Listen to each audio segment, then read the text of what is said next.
Welcome, everyone, to the Schmucker Productions podcast. I'm so excited for tonight's session. It's with great pleasure to have the one and only Robert LaSardo with us tonight.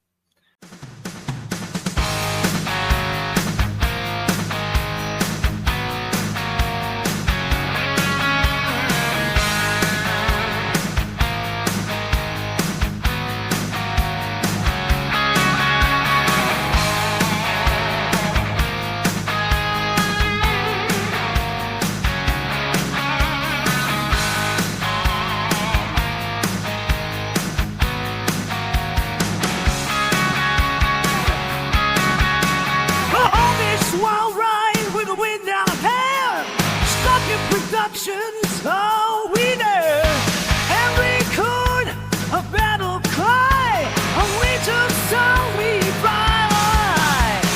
Rocking hard, we won't back down, raising hell in every town. Loud and proud, we take the stage, feel the roar. Robert, I want to say thank you for being here with us tonight. Thank you for having me, man. I'm excited to have you on the show. I followed your career now for some decades, and you do some phenomenal work, man, and putting out some of these versatile characters that you are able to get the script and get that character and make it your own is something that is hard to find in the industry, to have someone that can take multiple different characters and make them their own. And you're one of those actors and one of them personas that's got a dynamic to it. And I appreciate the work that you put out and the hours of studying and making that something that lasts. One of the first films that I remember you being in was with Steven Seagal in a grocery store, and it was like a little I want to say it was a gang fight with him being there to shop, and there was four of you guys that walked in, started some trouble, and you had a nice little dialogue with him before y'all got into your action scene, and that was one of my most memorable films of yours. And when I seen that you came out with American Trash a few weeks ago and I reached out to you, I had to go watch it. And I had to say, you know, as a filmmaker myself, it's hard to be an actor and a director and anything else and have multiple roles in this film. And that's what I want to dive into with you first, is your directorial debut with doing this American Trash film that you also wrote, if I'm not mistaken. Yes, that's correct. So tell me a little bit about what inspired you to take on the director role, and what inspired you to write this film to put it out there for everyone to see.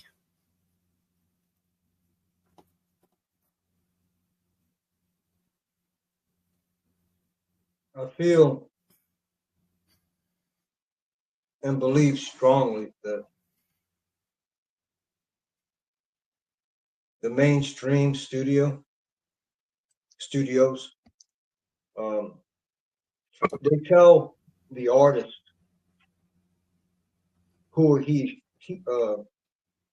they tell the artist who he is or who she is, and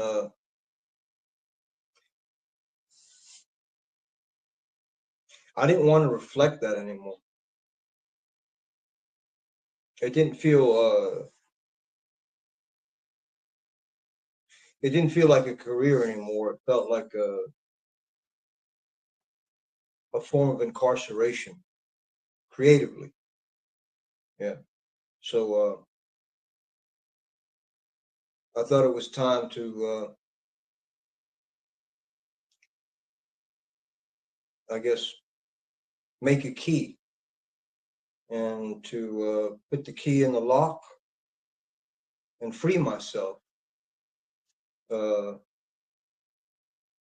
from their world, from their exploits, from their minds, and what they made me into. Yeah. It was time to allow the artistic aspects of my being some room to breathe and to grow. Because if you don't grow as an artist, then you atrophy and you die. At least in my opinion. I can see that. I can see that. I can understand that, being wanting to set yourself free from the industry and have creative imagination and run wild with it. I believe you said that once in an interview you had, that you are what they give you, and you get a little bit of play here and there to be creative, but for the most part you get a role. It's whatever the role dictates, and you don't really get freedom. And well, Sammy, you know what I feel, and I believe that they give me themselves. They use me as a scapegoat to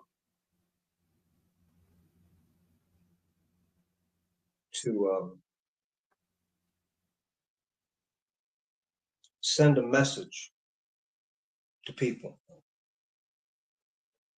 And the message contains what they are. Whatever they hide within themselves, whatever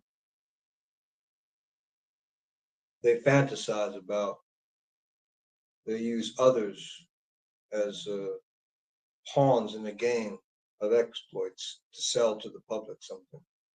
So I finally realized that one day. And so then I thought, well, okay, I've made this, this relationship was kind of like a patriarch. It was like a father, and then my father had been a jailhouse man in a fiction of entertainment, and I just slipped out when they weren't looking. You have to slip out. You have to find a way to get free of their perception of their own creation, because the people identify with it as themselves. It has nothing to do with you. It has everything to do with them projecting onto their own hang-ups, their own fears, their own boogeyman, their own prejudice, their own notions about things. And they use entertainment to exploit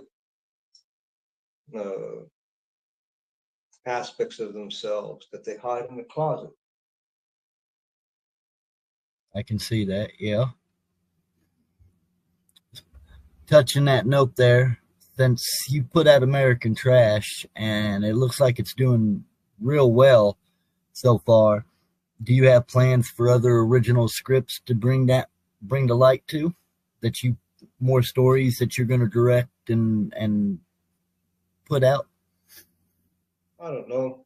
I've thought about it. I mean, the idea can be enticing when you want to run with something that's meaningful to you. True. And the reality, though, of it is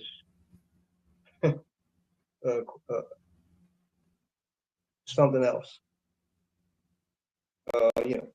So I don't know. I think if I have to define myself, which I don't like to do, because I've let other people clearly do that for me. I feel like I'm just whoever I can get away with being. But if I'm going to play the artist, and if you're a painter, you paint. If you're a musician, you play an instrument, you sing. So I feel strongly that I will always create. How it materializes, if it materializes into anything that's a sharing or a contribution to other people, remains to be seen. I don't know, because these things require money, resource, and so we'll see. But I'll keep writing. I have some ideas about some stories I'd like to tell and go deeper into the Charles Manson phenomenon, because I don't feel, even to this day, only now I feel that finally there's some light being shined on this particular point in history that has not been given its fair shake, so to speak, in terms of what really happened. So I've been doing a lot of research, and I'd like to explore that subject. That's an interesting subject to tap into and try to discover what's not been told by the media and what's been hidden just because it was not the right time. That would be an interesting thing to see if it comes to light. I followed some stuff on Manson, and I've watched some documentaries, and they always leave you with the questions hanging, like, too many questions. And well, I feel that the answers are there. You just got to look for them. And not everybody can handle the truth. Like in that movie where the guy says, "Well, I want to know the truth." Well, you can't handle the truth. I think that the evidence and the police reports and the confessions that were given decades later point to something. They point to several things. But I think that Vincent Bugliosi did such a good job of brainwashing the entire population into believing something that's not true, that to this day, most people, they just, digest whatever the mainstream spoon feeds them. And that just becomes what they think is their own thought. It's not their own thoughts. They're just parrots. They're just reflecting somebody else's mind and fear and belief in something that's not true. It takes discipline and time to study, to do research, and find out information that suggests a whole other narrative about August 1969. Yeah, and it also would, as this stuff becomes more and more revealed, some people are not comfortable with that truth because they hide behind a facade of safety and don't want to be, and in that sense, the truth sometimes can damage people because it, the good guy, this idea the good guys, maybe they're not so good after all, and the bad guys maybe ain't so bad after all. It just changes the whole paradigm, man. And not everybody wants to deal with that sort of shift. It shakes the foundation, man. And the people in power, they want to keep the narrative, several narratives going because they don't want the people to know anything. And I don't think the people want to know either. I think they're very comfortable believing in the boogeyman or certain aspects of what they've been trained to believe since they were little kids. And it takes a real act of will and courage to go against the grain of the popular opinion or the convenient opinion that's been sold and bought and sold to the people for a thrill. But I don't know how much truth is in there, whether, so that can be argued all day, every day.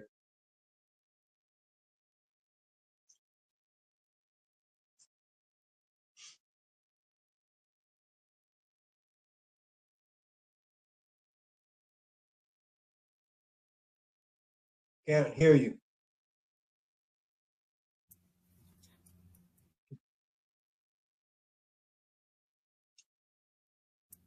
there you go. How's that sound? I can hear you now.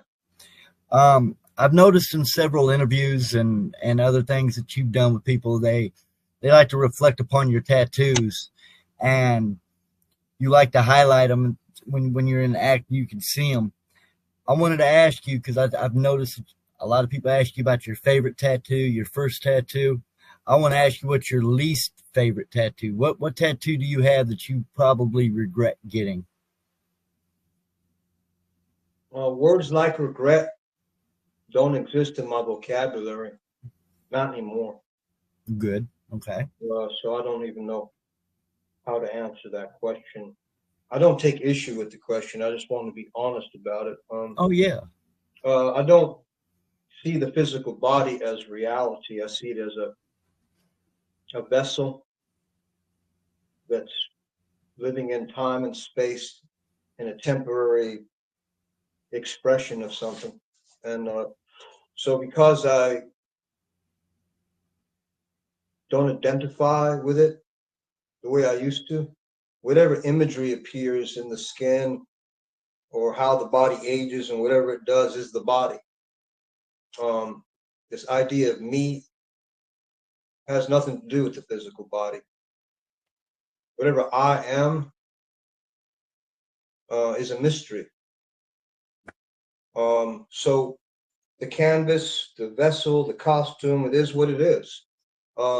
It's been useful as a tool in the physical world to do stuff. And the imagery that lives in the skin reflects various stages of life, you know, and experiences and stuff. Lessons that needed to be learned, conflict, various mythologies involving the Greeks, stories that I was fascinated by, Ulysses, story of Ulysses. So there's imagery that I have an affection for, I guess, as I look at it. Go, oh, that's cool. Like you would look at a painting, go, oh, wow, look at that. That's pretty cool, you know. I like that's, you know, this is my particular, you know, this is my thing. This is my, you know, yeah. So it's the same thing, but yeah, I don't own it. It doesn't belong to me any more than the body does. It's going to drop one day and then it's dust. So, yeah, man. So it's just a history book, a history of this guy named Robert that has lived up to this point. And if I have a problem with it, then I have a problem with the history, don't I? I have a problem with and I can create all reasons for conflict within myself, but I don't feel there's any, that's not necessary. It doesn't serve. It doesn't free the being. It's another form of imprisonment and judgment. So I try to stay clear of things that have to do with evaluation, judgment, and regret, yeah, and shame. Yeah. I mean, I find it curious though that all these years later that it's so celebrated now, and I enjoy that people feel more comfortable with the various forms of expression. Years ago, it wasn't so fashionable. Yeah. It was frowned upon. Yeah. Well, I appreciate you at least being honest with that. And that does, you know, like with me, I don't put nothing on me that doesn't have a significant meaning to me. I try not to do the, you know, oh, I like SpongeBob, I'm gonna get him on my arm. And years later I'm gonna be like, why did I put SpongeBob on my arm? So, you know, I kind of feel where you're coming from, that it, you know, it's a canvas, and you know, when you're gone, it's no more. And Here's the thing. You know, in the timeline that I started experimenting with this form of expression, it wasn't cool, man. It was anything but that. It was an act of treason against the social agreement and the conventional society and the groupthink. So to do that to oneself was quite bold. It was a bold statement. You know, you were Xing yourself out, like Manson, Xing yourself out of the agreement. You're a pariah.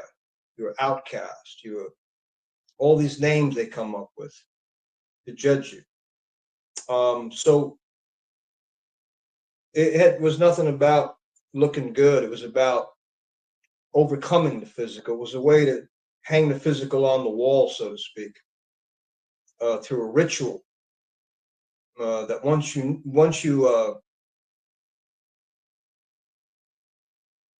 made a commitment to that, and other men that were doing that, there's no coming back, because it wasn't, it wasn't, you weren't welcomed into the social agreements, whether it was a family, a restaurant.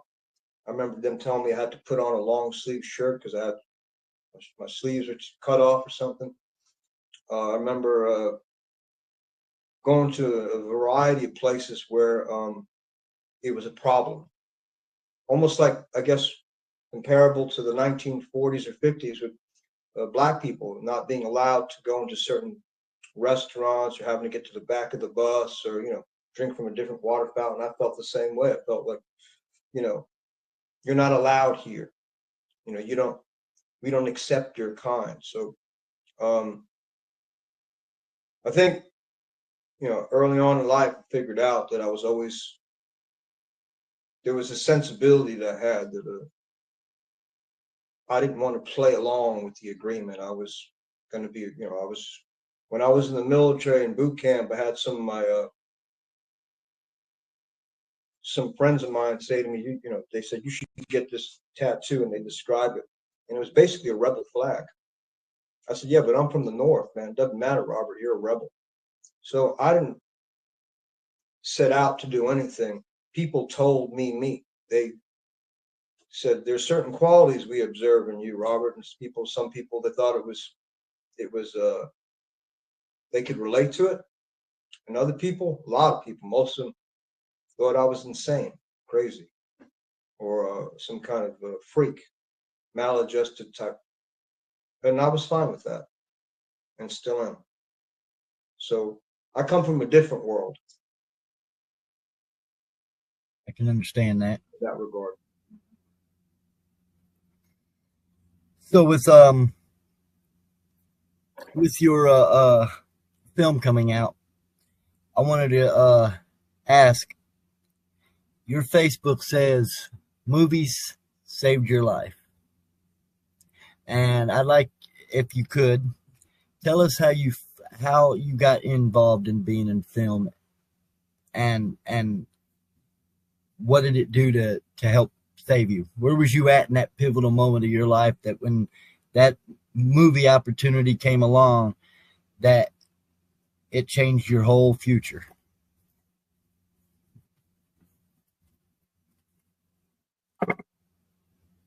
It was more about watching films as a kid and alone in the theater by myself, and how it affected me as opposed to a career in movies. That's how it started. It was a safe place to be, man. And you could disappear into some netherland, some other world that had, was different than the world you were living in. And I think there's probably a lot of people that can relate to that. Yeah, for sure. So in that sense, it saved my sanity and the turbulence that was surrounding me so often when I was a kid, and through various other stages of my life, so to speak, or the life, because it ain't my life, it's just a life. So yeah, and then I had a teacher who suggested I audition for a school called Performing Arts High School in New York City, and I said okay. So she helped me prepare. I auditioned, I got in, and then for 3 years I was studying what they call the method, acting. But I couldn't, although apparently I did well in school with that aspect of things, not so much the more traditional curriculum. I couldn't seem to get past that. I had a lot of trouble with that. But the creative stuff seemed to come natural, and but there was still this sense of being confused, and like a lot of young men, identity crisis, so I hadn't really thought about where to go from there.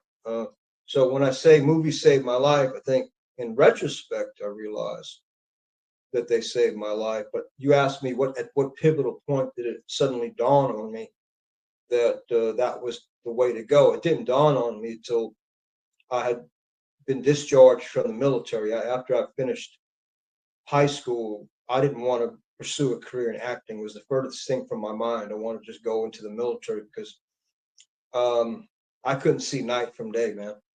And I was getting into a lot of trouble, and my friends were also catching cases. Some went to jail, some got killed, and I didn't like hanging out with actors, dude. I couldn't relate to nothing at school. They were like a whole different breed of people. I'm not saying they were good or bad. I just had nothing to talk to them about. So even though I could perform well in school and all the plays that we did, and I got past my classes with flying colors, I just didn't connect to the people that were doing it. I didn't want anything to do with them or show business. Just wanted to get out of New York and travel the world and find myself, man. And so when I got out of the military, I reconnected with a teacher that I became good friends with when I was in high school, and started studying with him again. And he tried to do his best to wake me up, so I would come to terms with whatever conflict I was dealing with and use creativity as a catharsis to free myself. And I think that's when I saw that how movies could change my life, meaning that the trajectory of my life journey would shift if I would give attention to something that was creative, not destructive. In that sense, creativity saved my life, not the movies, not Hollywood, not ego tripping, not narcissism, no red carpets, none of that. Creativity itself. And my ability to be disciplined, which is what I learned in the military, apply it, get some jobs to make a living, to substantiate, I guess, an existence, a responsibility, was the best I could hope for, and it happened. And so forget about any pipe dream about trying to play God as a movie star. Just being able to make a living was more than I could even conceive of, and it was happening. And so in that sense, it did save me from ruin. I know with me, I never thought in a million years I'd be doing podcasts or making a movie, even sitting here talking to you. I mean, every day that goes by and each little thing that I'm able to accomplish, it feels surreal at times. And with me, like you said, growing up as a young man, your friends were in trouble, you were getting in some trouble. I caught cases, and I did my time, and I went in. I got too many to talk about, and nothing serious, nothing where it hurt people, just petty stuff. And I met my wife and got out, and I've been out a long time now, and I've been doing good. And I had a chance to work an independent film. He wanted a security guard to help with the traffic so he could film on the street. His actor fell out, and he's like, "Hey man, you want to take this part?" And I'm like, "Yeah, I can do that, but I don't know nothing about acting, man." And since that day, being able to do something, it was like, it was like an addiction. You just wanted to do more, and you wanted to, because you, like you said, you leave this physical world and you become somebody different in a different world, and you're able to just be free, even though you're not free with your dialogue, but you're something else. You're able to create something. And I couldn't figure it out. And so I just couldn't do what a lot of these actors do. And I made my own film. And when I did that, I decided to do a podcast. And I've done security at conventions and expos with celebrities, working at their table, doing photos. And I was like, I'm going to start reaching out to people and start talking and find those that have a story to tell. And when I had the opportunity with you, your American Trash movie was coming out, and we talked, and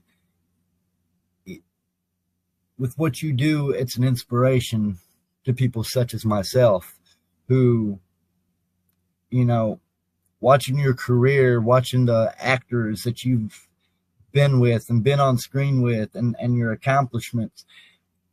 Now that I'm in this industry and I'm making my own films, you know, what you've done is shows that you can do it if you put your heart and soul into it, and you push forward.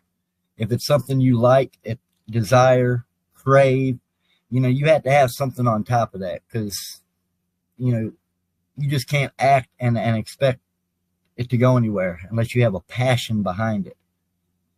And watching some of the movies that you've done, I watched a couple of them over the last couple of days to have some insight into what your characters and versatility is, and seeing that, and then watching your directorial debut with American Trash is an inspiration to a filmmaker such as myself.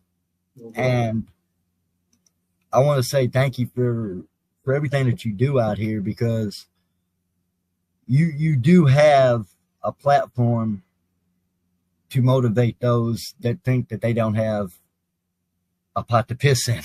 Because you give them that, you show them, hey, look, man, I was no different than you at one point in time. And with hard work here, you can be right here too. You just got to want it, and you got to push for it. And when you said excommunicate all this, the industry, and have the freedom to do what you want with creativity and your passions and your stories, is another motivation, because people die to want to be in Hollywood. They sleep on the streets and they camp out to get an audition. And then when they get in the industry, they fail because they don't abide by their rules.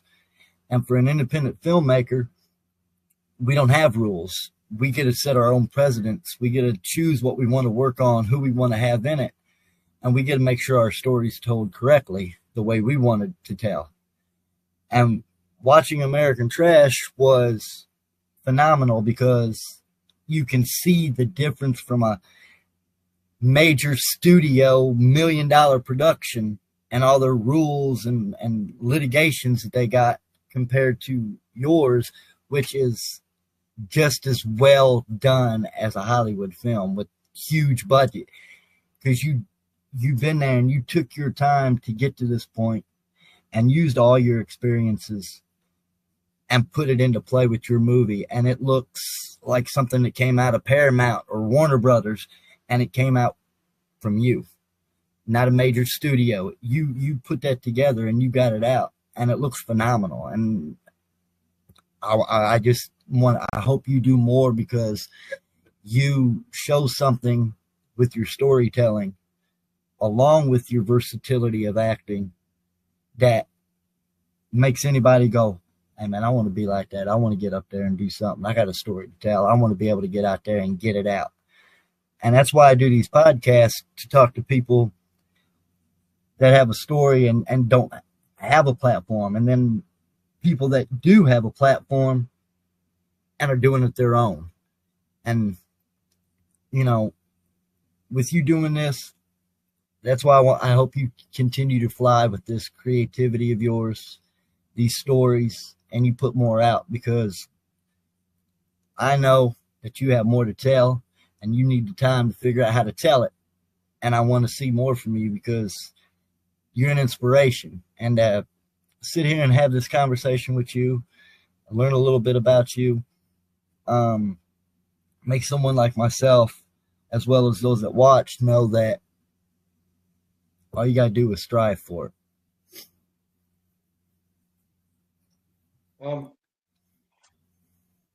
I'm glad you feel that way about the film, and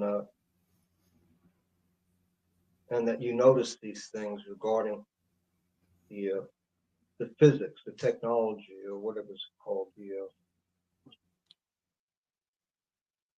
in terms of working with a tiny budget, and yet your comments to me, which are very kind,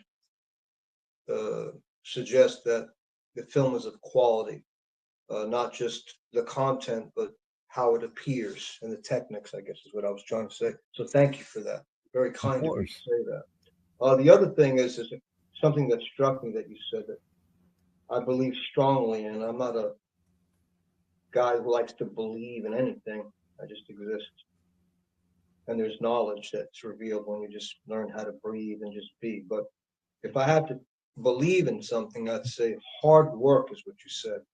That's it, right there. Hard work. And the thing is, man, you know, some people go at this thing, filmmaking, this idea of a career, a performer, what people call actor. I don't even like the word. I don't use the word. I'm not an actor. I don't know what I am, but I'm not that. Because to me, that's synonymous with something else, and I won't use that word. But okay. I like to just, if I have to give it a word, I'd say artist. But regardless of the semantics, whatever. The point is that if you go at something with your heart, not your ego, not the ego, and just build it because you enjoy doing it, then there's something to be said about that. Because to me, that's authentic. It's real. And I think I know from what you've described and what you've experienced doing time and having to transcend the old nature and come into the new way and meet a woman that loves you and turn your whole life around. You're a real one. And there's not too many real ones. There weren't too many real ones in high school. There were some real ones in the street. That's why I had more fun in the street getting into trouble than I did at performing arts high school. And that's why I went into the military. And Hollywood, nah, ain't too many real ones there, at least not in my opinion. I don't have too many. I have a lot of colleagues that some of them I respect and I like working with. Friends, though, in my opinion, for what it's worth, you don't have any friends in this business. You have colleagues. Occasionally you get lucky. You might develop friendship every now and then, but don't count on it. Count on a competitive struggle with most of the people you're going to come with or go with or deal with that are motivated by a whole bunch of things that have nothing to do with just artistic stimulation. They want to go somewhere, you know, or they want money or they want status, position. And hey, you know, I guess for people who want those things, they can succeed, fail, or however you want to measure it. See, you mentioned also something about people going to Hollywood and trying their best, sleeping on the street, sleeping in the car, whatever, and then they fail, right? And the thing is this, the other side of the coin is there are some of us that have succeeded. And even when you play by the rules, doesn't guarantee that you have security in the vocation, in the field.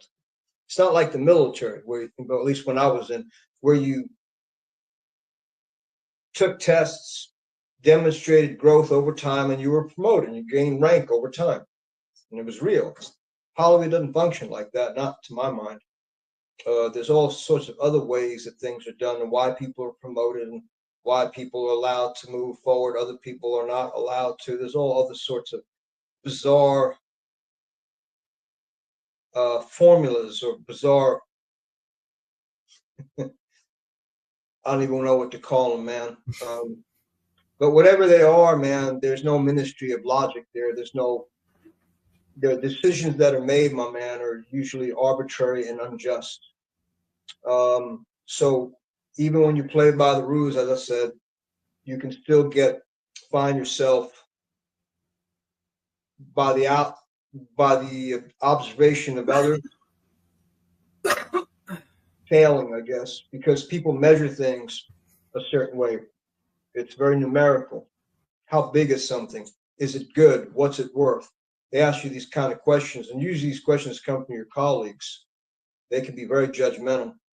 And so even when you're winning, so to speak, as people would imagine winning, you get a job, it's never good enough. It's always how much they paying you. kind of character? When's your next movie? There's always what's next. There's never an appreciation for turning your life around. So in that sense,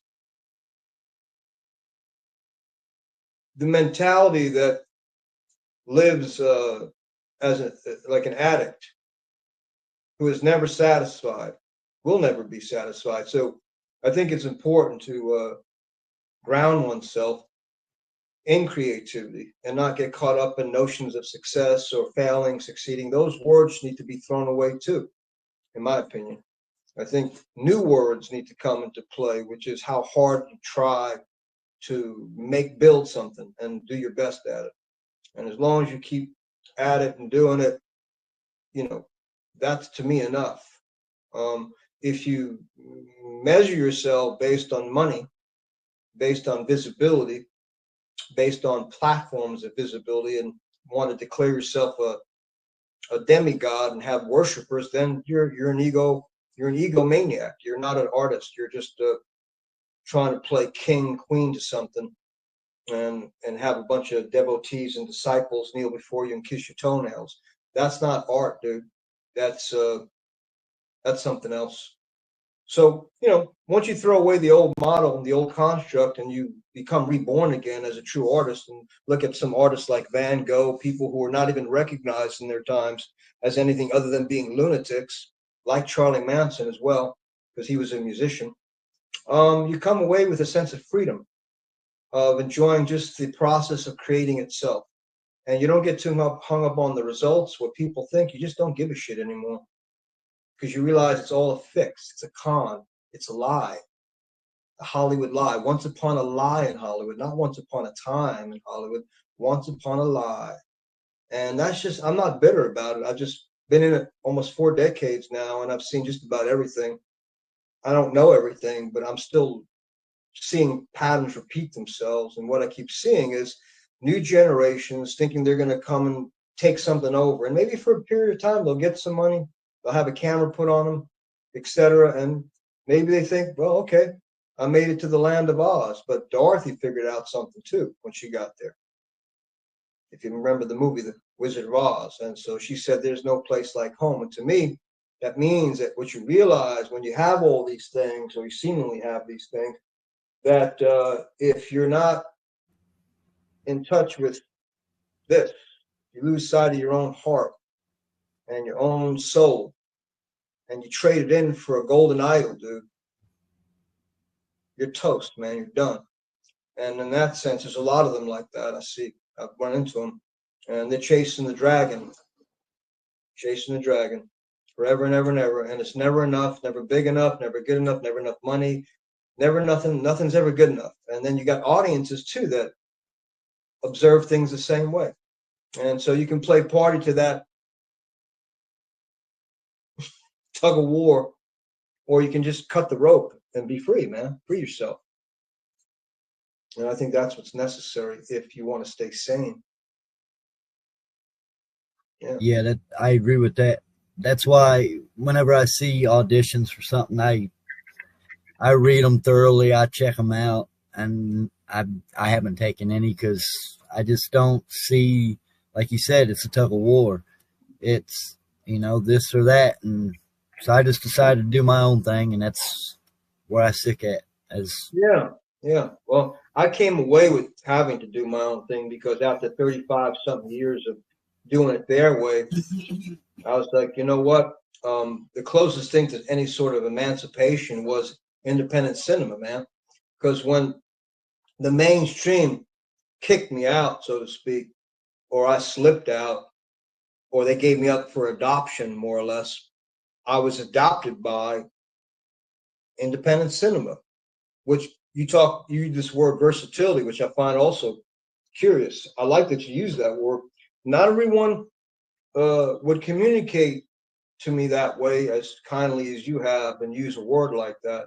They would say words like typecast or bad guy and things that were indicative of something that had nothing to do with me and everything to do with the writers who had very narrow visions that consigned me to stay within a box and not let me move. But even within that box, like Charlie Manson, I was able to push a frequency out of that cell and have people feel something, go, whoa, wait a minute. And that they can control. They can control the literature, they can control what you have to say, but they can't control where it comes from, man. The impact that it makes when it comes from something real. They can edit any way they want, but that will still get through. That bullet will still, even though a bullet's small, if it hits and hits right, people will go, whoa, I felt that. And that's why I said those words. And that's why I said that.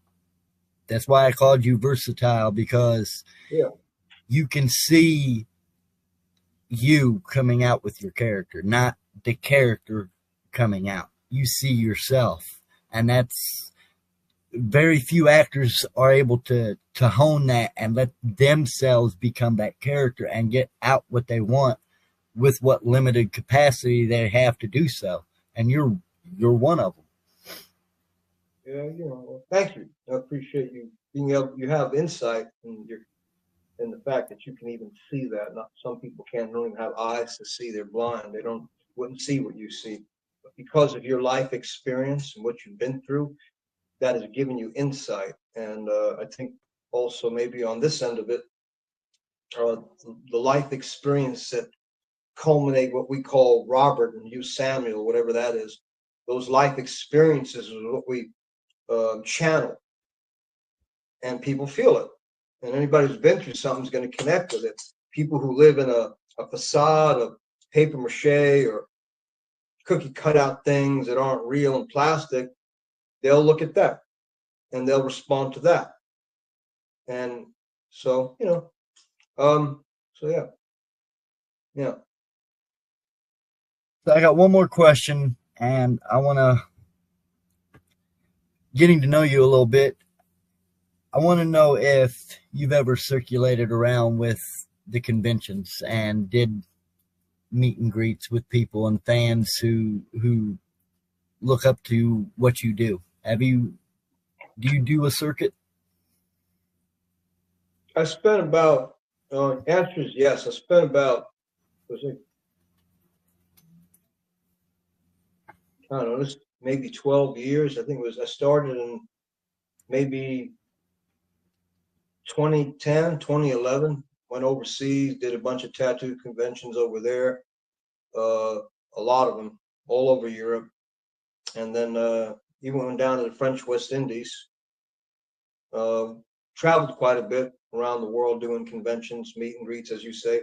I did some horror conventions in the United States as well, quite a few of those over the years. So yeah, for about at least a solid 10 years, I was all over the circuit, man. And then some of these shows that cross promote, like tattoo horror, I did those, because I got, apparently there was a lot of people appreciated, I guess what I was doing, especially in the tattoo community. It was nice to hear young men or people from all walks of life say, hey, man, you inspired me to get tattooed, or I feel thank you for representing us, because for so many years, I remember all the shit I had to bear because of it, from the people of the studio and so-called thespian brothers and all the pejoratives that were, thrown at me like rocks. So it was nice finally to be in a situation where people, I didn't know, because I had no way of knowing what kind of impact I was making. So the conventions were useful for a time to help me gauge my contribution as a artist, I guess. So I'm grateful for the shows on that level. I appreciate that. I'm getting ready to do my first big one next month as a guest celebrity for my movie. So, I did Comic-Con here in Indiana just a couple weeks ago, and it was for a panel. Wasn't too good. I didn't have anybody turn out, but again, I was there. I showed up. I sat through it, and I asked that question because, with someone with your artistry and your, like you said, almost 4 decades in the business, I go to a lot of these conventions, and having you say that it helps you get to a certain level, and it gets you into a community where people want to see you and want to give you those compliments, and want to say, hey, you did this for me. You know, that's why I asked that, because me getting into this now, I didn't want to get, I don't want to be taken advantage of, and I'm pretty smart when it comes to a lot of things. I kind of avoid things that I question in my gut. I get butterflies, so I like, no, this ain't a good idea. That's what always kept me from getting in trouble, was in butterflies. And when I feel them, I kind of back up. And I just wanted to hear what your insight was on that, having and Well, knowing that you. there's an innocence about the shows, because I don't look down at people and I don't want them looking up at me. It was just a meeting place where you meet eye to eye, and it's not even about compliments. If you live for compliments, you're in trouble, because the insult's right around the corner, brother. So watch out for compliments too. Yeah. My opinion. It's just about connecting with some people, if you're lucky, because it wasn't always good experiences. So a lot of people sometimes aren't nice, but you know, there's some people that work, and I run with that in terms of them sharing their stories with me, man. That's all it is. It ain't anything else.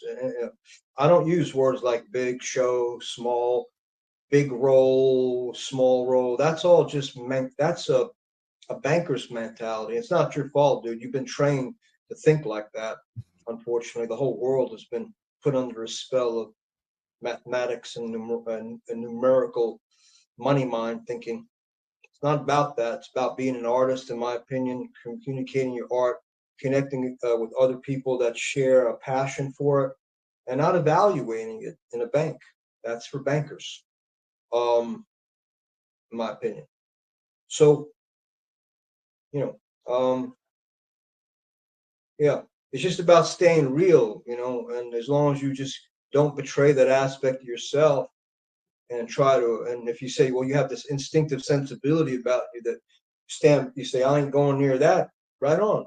I had no choice. I had to go into the belly of the beast. I had to dedicate my life to something, because the alternative was far worse.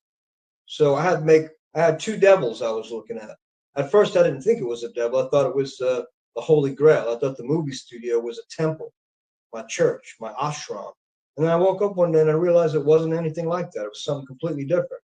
But before I figured it out, I was looking at something else on my left hand, going, well, if I go this way, I'm going to die an early death, and I'm not going to fulfill what people would say is my appropriate destiny.